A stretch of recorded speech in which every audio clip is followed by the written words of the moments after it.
The Carolina Panthers finished the 2021 season with a 5-12 record and have a combined record of just 10-23 in the Matt Rhule era.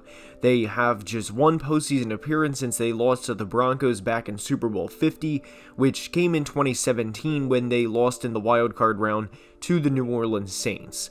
It's been a long few years for Carolina as they are currently coming off of 3 straight 5-win seasons, and the outlook is certainly not the worst in the NFL, but it is also far from the best.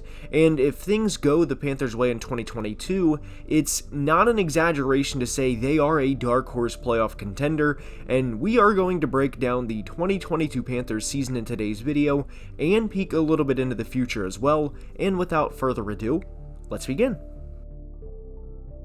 And we are starting today's video by glancing over the first few games, as that's more often than not what sets the tone for teams and generally how their season will go.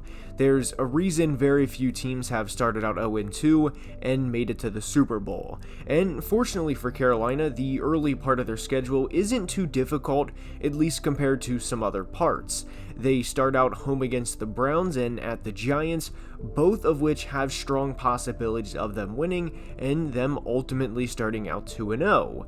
And as cliche as this sounds, Panthers quarterback Baker Mayfield most definitely has the opener against Cleveland circled and has had that circled since the trade was made.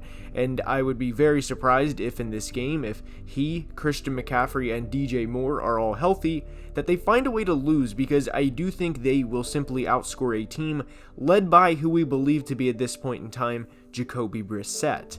And the New York Giants for week 2 are a rebuilding team and are in the first year of the Brian Daboll era, and while I believe in their long-term plan and Brian Daboll, I also believe this is in some ways a must-win game for Carolina, and we'll get to why it is a must-win game shortly. We're also not going to break down every single game, but for the Panthers to start out 2-0 is honestly realistic. There's a few things that worry me with the 2022 Panthers, and it's this 9-game span before their Week 13 bye, which starts in Week 4 against the Arizona Cardinals, and honestly it could be a 10-game span if we want to include the Saints in Week 3. The 4 straight games against playoff teams from last year could very easily derail their season, and it wouldn't surprise me in the slightest if they go 0-4 against Arizona, San Fran, the Rams, and the Bucs. That also doesn't mean cancel the season for them now, because there's a little bit of adversity in the road for them, but there's no denying this would be a tough 4-game stretch for any team, let alone a team that's coming off of 3 straight 5-win seasons. Sandwiched between Atlanta games is a trip to Cincinnati, then at Baltimore and home against Denver. And for a team in Carolina that very much internally has playoff aspirations, they are going to somehow, someway, have to come out of these games with at worst a 500 record if they want to make the playoffs. And one more thing that I fear for the Panthers in 2022 and under the leadership of Matt Rhule is this team has started out 3-2 in each of the first 2 years of his tenure. It's no secret, given he has a career record of 10-23 in 2 seasons, that he is on the hot seat entering this year. Everyone, including Panthers players, know that. And if they start out 2-1 or even 3-0, then lose 6 of the next 7 games, at that point, I think the locker room would start to turn and you'd be hearing Baker this and Baker that and what's going on internally, and that is very possible because of this brutal stretch of games they have. Carolina will need everyone on the roster to stay healthy if they have any chance of making it through this stretch and keeping the season still alive, and as mentioned earlier, this is why I believe weeks 1 and 2 for this team are very much must-win games. And with the 3 quarterbacks they have between Mayfield, Darnold, and Corral, it will 100% be Baker's team unless they really go off the rails. And for any Panthers fans watching that may be on the fence about Baker, especially after how he had the 5th highest interception percentage in 2021, which by the way was 1 spot directly below Sam Darnold, here are a few stats to show why you should be at least a little excited for him. A preface with this is we are assuming he is more healthy than he was towards the end of the 2021 season, as None of us know how much his injuries were affecting his play, but we will show a few stats between his 2020 season, in which the Browns were a few plays away from going to the AFC Championship game, and 2021 when he was, well, there's really no excusing this, bad down the stretch. This is per Pro Football Focus, but in 2020, with a depth of 10 to 19 yards from the line of scrimmage, Baker was 70 of 116 with 1,036 yards and 8 touchdowns to just 2 interceptions. When you factor in a lot of quarterbacks' passes are less than 10 yards of depth, and some even behind the line of scrimmage, the 60% completion from this rate is not bad. For reference to some other quarterbacks around the NFL, Tom Brady had a completion percentage of 65.9% from this depth, and Matthew Stafford had a completion percentage of 60.8% in his final year with the Lions. But in 2021, this range for Baker had a tremendous drop-off, and that 60.3% fell to 47.8%, and his TD to INT ratio went from 8 to 2 to a staggering 5 to 8.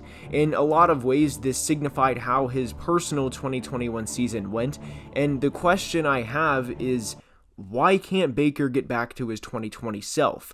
Did he wake up one day and lose his ability as a football player? A lot of times, football players especially will play through pain and do anything to help the team, while in reality, there were several times in 2021 where Baker made not only poor throws, but poor decisions. And the good news is that can easily be fixed.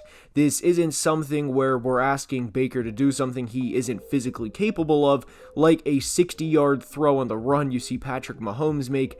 Rather, it is take what's in front of you and steadily move the chains. There's a reason I showed the passing completion percentage of depths from 10 to 19 yards and not 20 yards plus. Based on the 2021 season Darnold had, I'd be very surprised, even if in this scenario Baker is playing just truly horrible, that they would even turn to Sam and rather go with a player they invested a third-round pick in Matt Corral.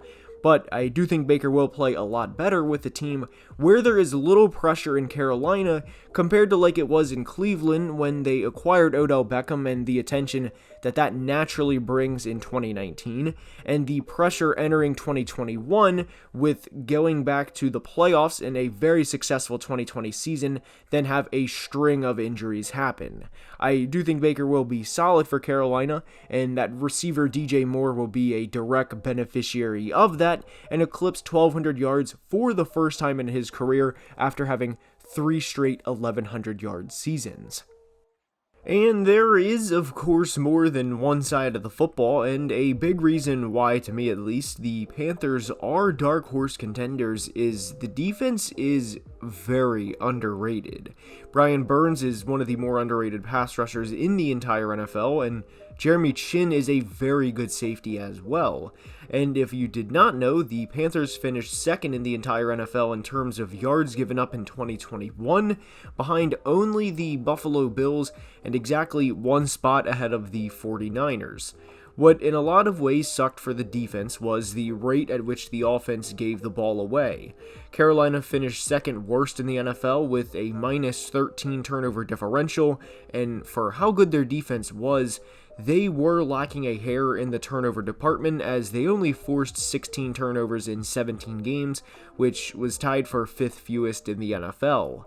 They had the second most turnovers on offense behind only the Giants with 29, and if this can get cleaned up to league average, which would have been 6 less turnovers in 2021, then that gives Carolina that much more of a chance to win ball games.